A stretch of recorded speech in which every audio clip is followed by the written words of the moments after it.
Before I begin my presentation, I would like to take this opportunity to express my gratitude to the organizers of the Echoes of the Arts Conference, the National Commission on Culture and Arts, in other words, organization, the Department of Communications and Languages and Literature, as well as the Cebuano Studies Center for inviting me and inspiring me once again, because I've already have been finding ways to involve sustainability in my coursework for my students, and this has already strengthened that motivation and impetus to continue. So, maayong adlaw, students, colleagues, and observers. Welcome to our class for our CNM 3203 Producers Workshop. Today, and for several classes, we will explore through a series of lectures and activities with a focus on the course topic, Sustainable Low-Impact Filmmaking or Movie Making. So today, we will be dismantling the illusion that environmental sustainability is an expensive top-down luxury or a separate activist chore that interferes with creative work. Instead, we will ground our entire cinematic practice as producers, as production managers, in the traditional concept of pag-amping sa kapangunahan, the deep protective stewardship of local resources. We will, through this class, or through this series of lectures, we will demonstrate that sustainable production design is fundamentally identical to professional line producing for motion picture production. So let's begin. So our agenda for this lesson class is first we will look into how sustainable cinema is effective movie making, is responsible stewardship. Next, we will look at global frameworks and models. One of them is the Production Environmental Action Checklist for Emerging Filmmakers. But the PEACH framework or model is applicable for any form of media production, including event production as well. And lastly, we're going to have an activity. We conclude the class with an activity, sourcing in Cebu. So looking at how to, we will break down 2 pages of a screenplay, do a script breakdown, and then we will apply the PEACH framework to more a sort of like a checklist to identify what will be the local sources for the elements or the props or other aspects that's needed in the scene. Okay. So sustainable cinema or sustainability in movie making. Why do we treat green movie making as an additive burden, as an extra chore to do? As independent and emerging filmmakers such as yourselves, working outside the high-budget studio systems, you're already compelled to be frugal with your resources, with your funds, with your energy, with your time.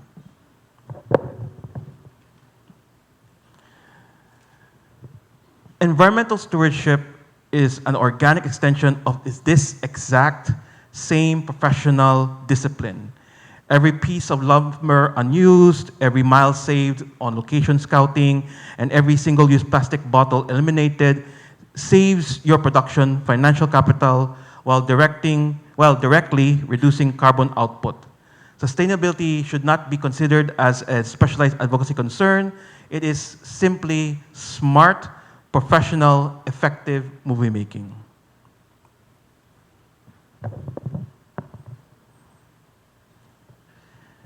Many assume that switching from analog technology to digital workflows would have think that we've automatically gone green. That is not always the case. This is a severe techno-solutionist illusion. We have scholars like Richard Maxwell, Toby Miller, and Nadia Bozak reminding us that digital data is profoundly physical, or another ways to phrase it, can have profound impact, profound physical impact. Okay?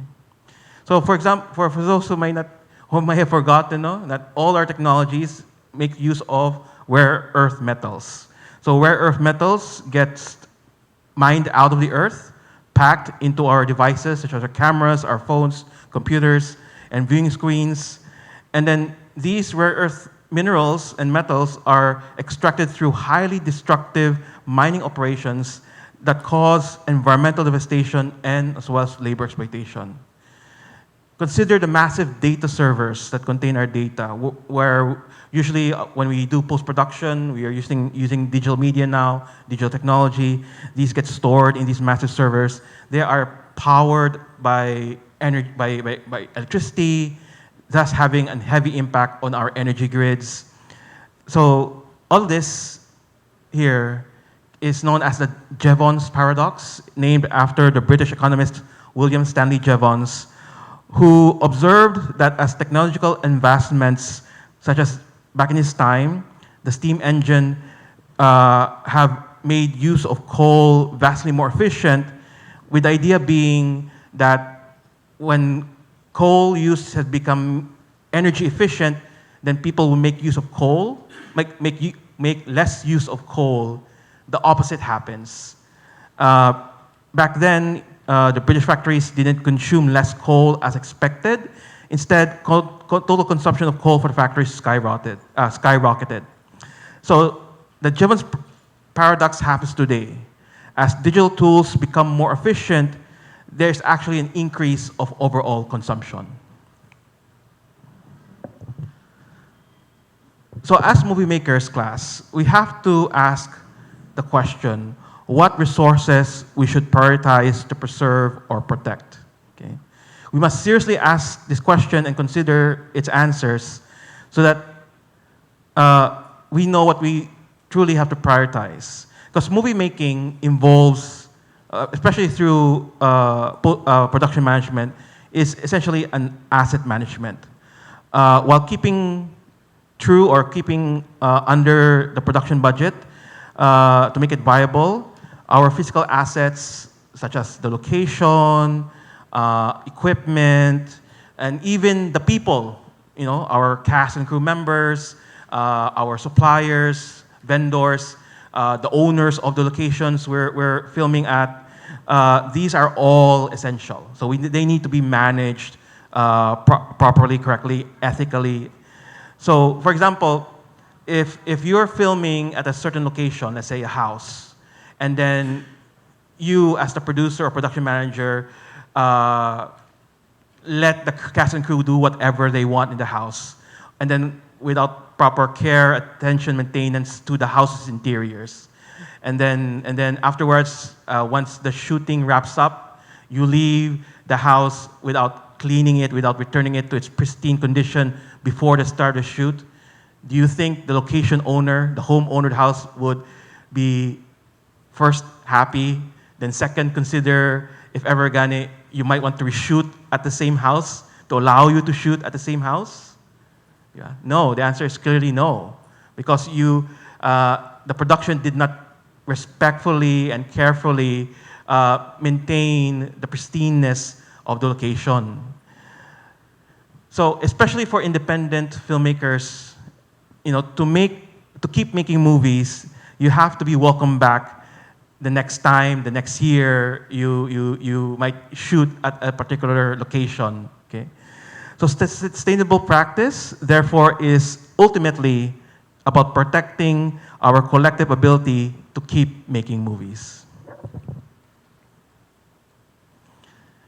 Now, through this lecture series, we will be, so how do we do that? How do we keep making movies by maintaining sustainable practices? So here are the concepts that we will cover starting today and moving forward. So like malungtarong produksyon, pagminos sa basura, pag-usap o paggamit, o pagpangita o lokal na kapanguhaan. Okay? These concepts will be explored further down our lectures. These concepts, along with pang-agmping sa kapanguhaan, are pronounced in the mother tongue so that to give our practice a sense of inherency, indigeneity.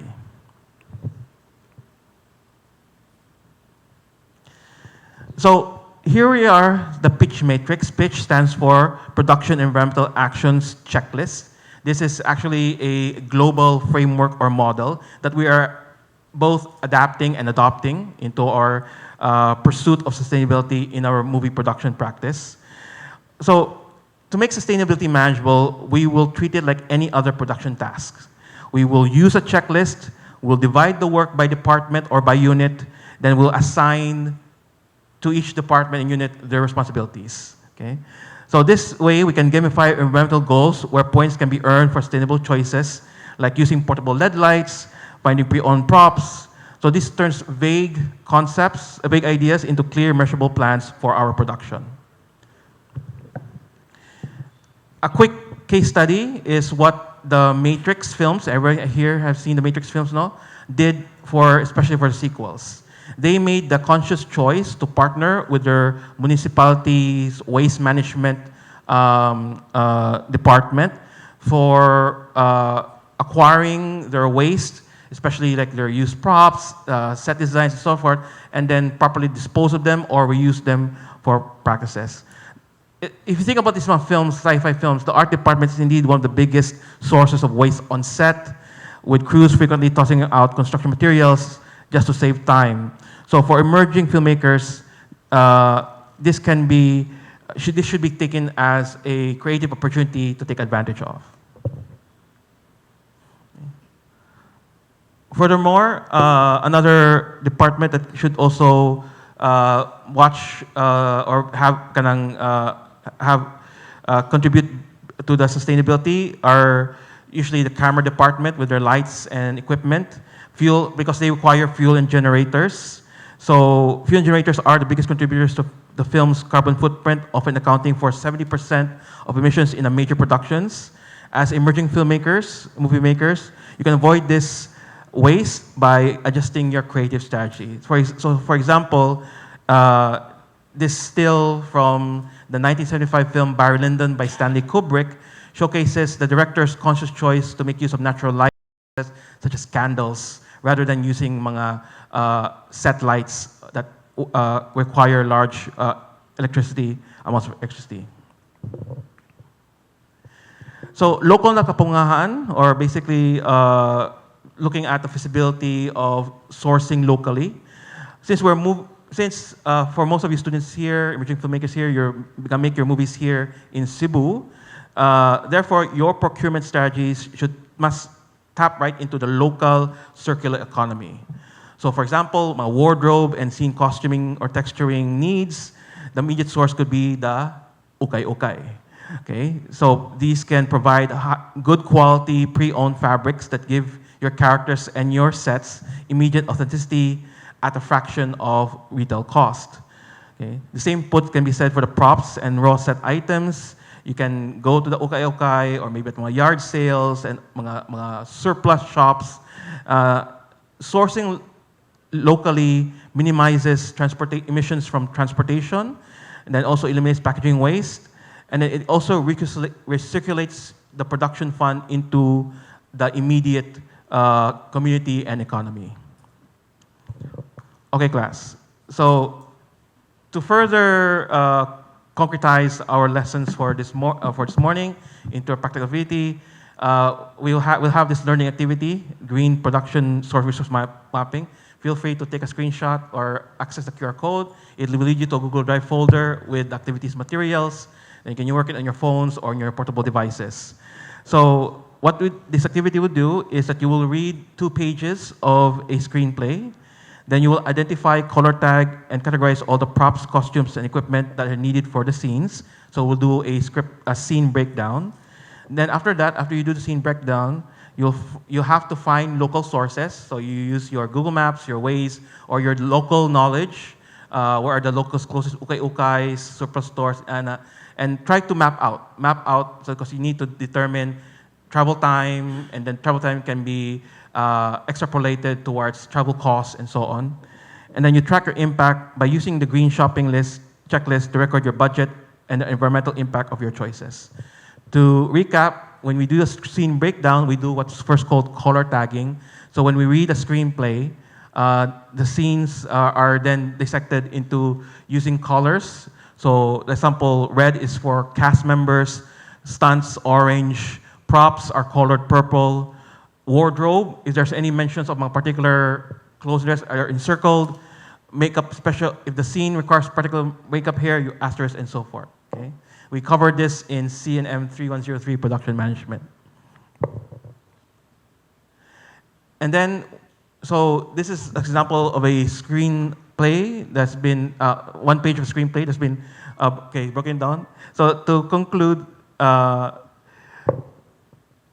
sorry, last line. I just want to encourage everyone to access these, the Albert's free checklist, then the Sustainable Intermittent Alliance checklist. This is the checklist for the Peach, so that you can be more familiar on how to apply sustainability in your productions. And with that, thank you very much for everyone's kind attention.